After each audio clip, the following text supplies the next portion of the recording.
Venerdì 25 aprile 2014 tornerà il Trail Due Rocche, gara podistica internazionale non competitiva, che da 43 anni lega nel segno della corsa le due rocche, appunto, di questo territorio, quella fiabesca di Asolo e quella spirituale di Cornuda, tra le quali si distende un territorio ricco di meraviglie paesaggistiche che ogni anno conquista migliaia di appassionati da tutta Italia e non solo.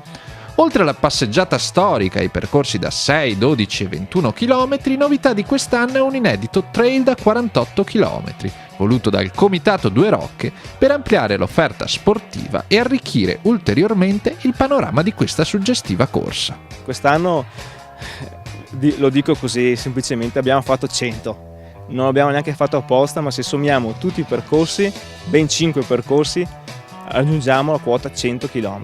100 km distribuiti su 9 km quadri di area che andremo a attrezzare, ad allestire, a segnalare, a portare ristori in modo da accogliere nel miglior modo i nostri atleti.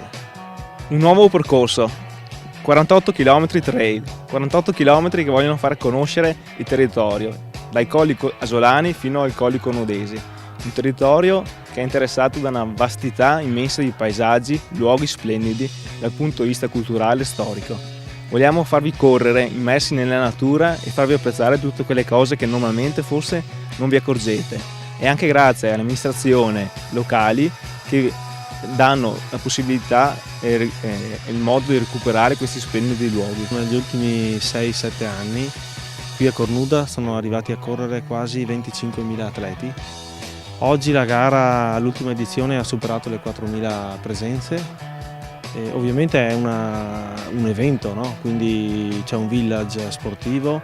Si è creato ormai una sorta di fan club, no? Per cui ci scrivono dalle varie regioni, anche dall'estero, entusiasti di ciò che hanno vissuto, si promettono di ritornarci e questo insomma a noi ci dà una soddisfazione, no? Lo facciamo chiaramente ed esclusivamente per uno scopo sportivo, però se questo poi riesce a valorizzare quanti altri attorno al nostro comune lavorano, ben venga. Una tradizione sportiva il cui cuore batte nel paese di Cornuda, dove è cresciuta in parallelo con l'opera dell'amministrazione comunale, che qui sta portando avanti un importante lavoro di valorizzazione del patrimonio paesaggistico. Un lavoro condotto anche in sinergia con altri 7 comuni dell'area con i quali Cornuda ha sviluppato il piano integrato d'area rurale Montello e Colli Asolani, portando importanti risorse e investimenti nel territorio. 8 comuni che hanno fatto squadra e che hanno permesso di portare nel nostro territorio